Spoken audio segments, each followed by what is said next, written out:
नमस्कार साथियों, फिर से एक अपडेट है आपके सामने।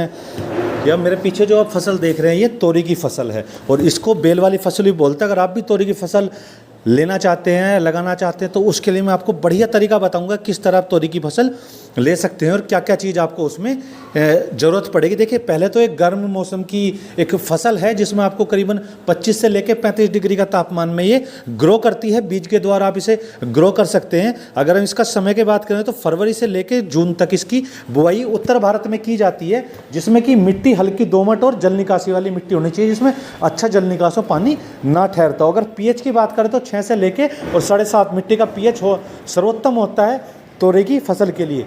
बीज दर की अगर हम बात करें तो इसमें 2.5 से 3 किलोग्राम बीज प्रति एकड़, यानी कि 1 एकड़ में 2.5 से 3 किलोग्राम बीज की आवश्यकता लगती है इसमें। और बीजों को मैं रिकमेंड करूंगा कि बीजों को बोने से पहले आप लगभग 12 से 15 घंटा पानी में भिगो कर रखें और उसके बाद ही बीजों को बोए। देखिए, मैं आपको ये देखिए फीमेल फ्लावर है। बहुत से हमारे पास भी मैसेज आते हैं कि मेल और फीमेल की पहचान कैसे करें, क्रॉस कैसे करें। तो देखिए, जिस फूल के पीछे आकृति बनी हो, सब जैसे इसमें कोई आकृति नहीं बनी है तो ये मेल फ्लावर है। अगर किसी फूल में आकृति बनी है फल के जैसी तो वो फीमेल फ्लावर है। और इसमें जो पोलिनेशन होता है वो कई प्रकार से होता है। क्रॉस पोलिनेशन भी होता है, हैंड पोलिनेशन भी होता है, बाय बर्ड भी होता है, बाय एयर भी होता है। कई तरीके से क्रॉस पोलिनेशन होता है। आप जब भी तोरी की बेल को लगाएं या फसल को लगाएं तो उसमें आप कतार से कतार की दूरी लगभग 1.5 मीटर रखें, यानी कि एक लाइन से एक लाइन की दूरी 1.5 मीटर होनी चाहिए। और पौधे से पौधे की दूरी 45 से 50 सेंटीमीटर लगभग होनी चाहिए। और इसमें जो हम खाद की बात करें तो खाद आप जो डाल सकते हैं इसमें गोबर की खाद है।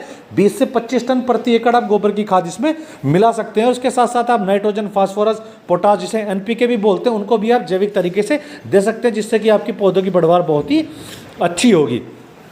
और अगर हम बात करें सिंचाई की तो हर 5 से 7 दिनों में, यानी कि हफ्ते भर में हर हफ्ते इसको सिंचाई की आवश्यकता होती है। देखिए, बहुत ही बड़े ज़मीन में लगा हुआ है, काफ़ी एरिया कवर किया हुआ है जिसमें इस चीज़ को तोरी को लगाया हुआ और बहुत ही अच्छे से ये ग्रो हो रही है। अगर इसमें हम रोगों की बात करें तो इसमें 2-4 रोग ही लगते हैं, जैसे कि पत्तियों का झुलसना हो गया, जैसे पत्तियाँ झुलस जाती है, जैसे जल गई हों, या फल मक्खी है, फल को ख़राब कर देती है, छेद कर देती है, उसमें अपने अंडे देती है। तो इस तरह की कुछ मक्खियाँ इसको कर सकती हैं। इसे उपचार के लिए आप नीम की खली का होना बहुत, और आपकी मिट्टी, देखिए मैं आपको मिट्टी दिखा रहा हूँ कि मिट्टी को स्ट्रॉन्ग होना बहुत ही जरूरी है। अगर रोग और कीटों से आपको अपनी फसल को बचाना है तो उसके लिए आपको अपनी मिट्टी को स्ट्रॉन्ग रखना होगा। मिट्टी में आपके एनपीके की मात्रा और जो जैविक चीज़ें हैं, जो पोषणकारी चीज़ें हैं, उनकी मात्रा आपकी अत्यधिक होनी चाहिए। फिर आप बहुत ही आसानी से अपनी फसलों को रोग और कीटों से बचा सकते हो। देखिए, जो इसकी तुड़ाई की कटाई की बात कर लेते हैं, 45 से 60, यानी कि बीज बोने के बाद 45 से 60 दिनों में ये तुड़ाई के लिए तैयार हो जाती है। उसको आप 45 से 60 दिन में आप तोड़ सकते हैं। और इस